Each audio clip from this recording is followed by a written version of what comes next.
Onivia, League of Legends highlights, powered by ArcaneBet.com. Bet live on esports. He needs to support our scaling, yes. So I difficult. feel like he doesn't have that many lanes to play around on the Xin Zhao, and when you get to a point in the game when Azir and Tristan are irrelevant, Xin Zhao soldiers, he then loses all of his DPS, so he needs the items to be completed before he can really look for those trades, and now we see Solid Snake up in the top lane. Panther going to need to try to find a way out of this one. The stun does not work. Poppy denying any escape. Solid Snake just going to try to walk him down. The red buff is there. He's running now for his life. He has the flash, but I don't even think it's worth burning it. First blood dropping for Solid Snake in the early game, and after a rough game one, this is the kind of start you want if you're Infinity. Definitely, and we talked about it a little bit, and I feel like Kotopako's now baiting. He now knows, but Ubisoft does not know. Here comes Solid Snake. Walking forward, the root is there, Predator comes out, Ubisoft looks like he is just going to be food for Solid Snake and Kotopako. Another kill drop, Triple running for his life, the heal already burned. Window of opportunity, Vedius, where Tristana hits 3 items, where she can match the Kai'Sa and get ahead, but once Kai'Sa hits that 4th item, well then she's winning again, and maybe if they can protect the 80 bottom lane, former Lion Gaming support, now training up the next White Lotus, the guy second only to White Lotus. We're gonna hold that thought is in the mid lane. We see the play coming out. Kotopako now potentially in trouble, running for his life, and this could be a kill back for the Direwolves. Rise is gonna get taken down, a nice start, but here comes the Tahm Kench. Triple throwing down a bit of damage. Ubisoft knocking him back immediately, just denying the play. Direwolves power. No one is really playing around this pressure point right now, so this is just gonna get used with Herald.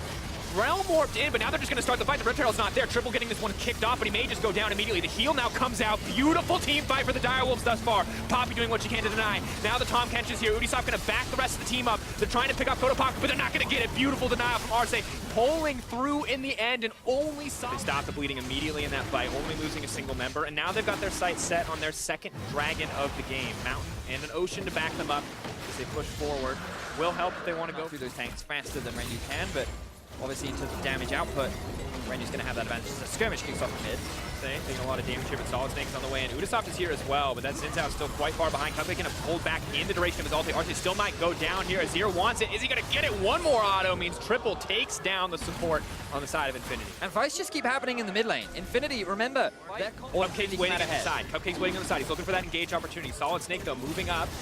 If they can kill the Skarner before he gets a chance to ult, flashing back into the middle of the team. Now the Ornn ulti coming through is going to hit 2 members, but Kotopako's untouched on the side. Ryu's alive as well, but Triple's not going to give him easy access. 2 members taken out immediately by the Direwolves. A beautifully played fight, and now they're just going to have to back off. Too many threats on the side of Direwolves to fight any longer, and Drake coming in as well.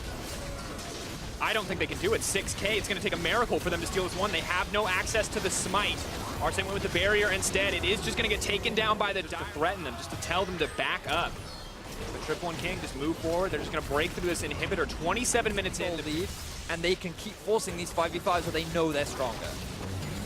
Ornn ulti now coming out. Poppy going to try and find the disengage. 2 threats taken out. Biopanther needs to make his way out, but he's been suppressed and pulled back into the team. This is a pick back. Can they get the kill? Cupcake now in the middle of everybody. Ubisoft throwing out a bit of damage. King untouched on the backside. Is he going to go for any more aggressive plays? Just decides to back off.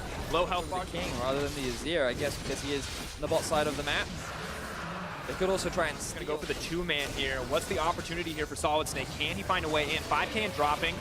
Direwolves, are they going to risk the 50-50? Solid Snake's going in. Realm Warp is there. Miles just going to try to force him back. The Skarner, can he make it into the pit? Relic in the middle of everybody. Renyu goes in. He takes down the jungler. The Baron does drop in his favor, though. Maybe Infinity can fight this back. They have the mana advantage, but they've lost the Baron. If they die here, the game will end in the favor of Direwolves. Relic doing what he can to save the day, but the 80 carry's already gone. Kotopako versus the world as Direwolves just clean up this fight, take the Baron, and look to end all hope for this Infinity lineup. Direwolves find a huge fight, and while it costs them their jungler, it could very well secure them the game as King jumps in again. TPing again, flashing forward, the QSS kills him mid-air. No mercy for the Direwolves. They are unconcerned about jet lag. They are unconcerned about their sub-jungler. They are making it work here on the play-in stage, picking up their first win of the tournament, putting Infinity down to 0-2. If you are an OPL fan, this is exactly the game one you wanted to see, because Direwolves are absolutely cleaning house. Huge props to the sub-jungler, coming in as an emergency sub from Challenger to Worlds, and in his first game, he does find a win. Admittedly, it was Triple and Cupcake who were a large part of finding a lot of those mid-game fights and kind of setting up for allowing Direwolves to come back into the game. but you've got to imagine the pressure that was on that young man's shoulders, right? Like, Direwolves have been the representative internationally for the last 2 years for the OPL.